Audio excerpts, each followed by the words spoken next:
This channel does not promote any violent, harmful, or illegal activities. All content provided by this channel is meant for an educational purpose only. বাহ এবার হয়েছে স্বাদ। হ্যাঁ, অপূর্ব স্বাদ। MDH এর চাঙ্কি চাট মশলা জীবনে আসল স্বাদ জাগলো। আসল মশলা yes MDH। অজয় নদকে নিয়ে লেখা রবি ঠাকুরের কবিতার শেষের লাইনটা মনে আছে? আপনাকে হায় হারিয়ে ফেলা অকীর্তি অজয়।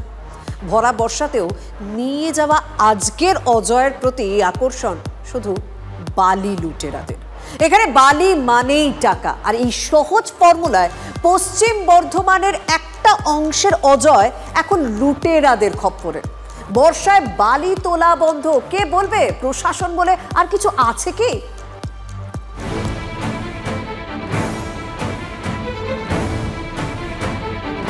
মুর্শিদাবাদ পেরিয়ে অজয়ে বালি লুটের মানচিত্র আরও লম্বা হচ্ছে। ওপারে বীরভূম, এপারে পশ্চিম বর্ধমান। অজয়ের বালি লুটে পুটে নেওয়া হচ্ছে দুপারে। গ্রামের লোকদের কাজে লাগিয়ে সেই বালি তোলা হচ্ছে।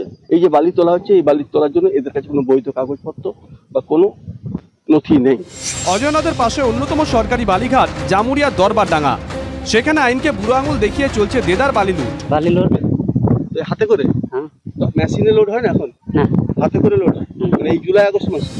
বালি লুটেরা দল বেলচায় করে বালি তুলছে মোষের গাড়িতে, তারপর অজয় লাগোয়া জঙ্গলে সেই বালি মজুত হচ্ছে। ভোররাত থেকে ট্রাক্টরে করে চলছে বালি পাচার। মোষের গাড়িতে বালি তুলছে, তারপর সেই বালিটা কোথায় দিয়ে যান? বালিটা ঘরে কেউ নিলে 400 করে বিক্রি।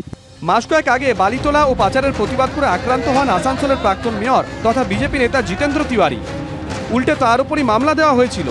সেই দরবারডাঙ্গা ঘাটে জুলাই আগস্টে পুরো দমে চলছে বালি পাচার। আমরা তো এর প্রতিবাদ করলে আমাদেরকে কেস দিয়ে দিল, আমাদের সঙ্গে কর্মীদেরকে কেস দিয়ে দিল। চুরি বন্ধ মানে তৃণমূল কংগ্রেস অফিস বন্ধ। 6 মাস আরও ওয়েট করুন, তারপরে এগুলো সব ব্যবস্থা হবে। 2 নম্বরই আপনার বালি এখন চলতে দিচ্ছে না। প্রশাসন জানে যাচ্ছেন, তো প্রশাসন যার উপরে অ্যাকশন নিয়ে নিচ্ছে। এই জুনে দিশের গড়ে যখন বালি পাচারকারীদের ধরা হয়, তখন তাদের যুক্তি ছিল কয়লা লোহা পাচার হচ্ছে, আর বালি চুরি করলেই দোষ। কাদের মদতে বালি লুটেরাদের এত স্পর্ধা? পশ্চিম বর্ধমান থেকে চন্দ্রশেখর চট্টোপাধ্যায়ের রিপোর্ট, TV9 বাংলা। অজয়কে ছিবড়ে করে দিয়ে বালি মাফিয়ার নজর এবার ছোট্ট হিংলো এবং একটু বড় ব্রাহ্মণীতেও। কয়েক ঘন্টায় টন বালি এদিক থেকে ওদিক হয়ে যাচ্ছে।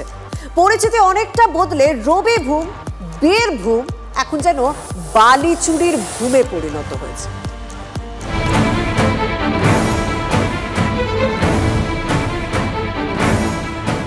যেখানে সেখানে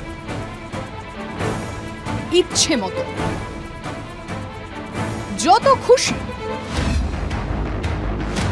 রামপুরহাট থেকে দুবরাজপুর, মোহাম্মদ বাজার হোক বা খয়রাসোল, বীরভূমের চোখ খুললেই বালি লুট। মাস কয়েক আগে বীরভূমের বালি চুরি নিয়ে বেজায় চটেছিলেন স্বয়ং মুখ্যমন্ত্রী। তোমার ওখানে যে গতিতে কাজ তুমি শুরু করেছিলে, হঠাৎ এমন কি হলো যে বালি সবচেয়ে বেশি পাচার ওখানে হচ্ছে? বীরভূম নিয়ে আমরা আগে যতটা খুশি ছিলাম, এখন কিন্তু আমরা ততটা খুশি নই। রাজ্যের প্রশাসনিক প্রধানের এক রাশ বিরক্তি। তারপরও লালমাটির জেলায় বালি চুরি বন্ধ দূরের কথা, আরও ডালপালা মেলেছে। অজয় টার্গেট ছিলই, সঙ্গে জুড়েছে হিংলো ব্রাহ্মণী নদী। তিলপাড়া ব্যারেজটা আমরা হারিয়েছি, জানি না এরপর আর কত কত বিপর্যয় এই বেআইনি বালি খননের জন্য বীরভূমে অপেক্ষা করছে। তোলাবাজির টাকাতে দল চলছে। এই বেআইনি ভাবে বালি তোলা যদি বন্ধ হয়, তৃণমূলের দলটাই উঠে যাবে। সুতরাং এই বালি তোলা বন্ধ হবে না। সম্প্রতি বালি লুটেরাদের ধরতে বীরভূম জেলা প্রশাসন যে অভিযান চালাচ্ছিল, তা মূলত ছিল কাজল শেখের নানুর কেন্দ্রে। রামপুরহাট বা দুবরাজপুরে কিছু হবে না। যেখানে সরকারিভাবে সম্পূর্ণ বালি চালানো নিষিদ্ধ আছে, সেখানে যাতে এই কাজগুলো বন্ধ হয়, সেই জন্য পুলিশ সচেষ্ট আছে। আমরা সবাইকে অনুরোধ করব যাতে সাধারণ মানুষও সহযোগিতা করুন, যাতে এই বেআইনি বালি পাচার বন্ধ হয়, তার ব্যবস্থা করুন। কিছুদিন আগে আমরা দেখিয়েছিলাম কাটোয়ায় কিভাবে অজয়ের পাশে বালি তুলতে তুলতে একটা নকল নদী বানিয়ে ফেলেছে বালি লুটেরারা।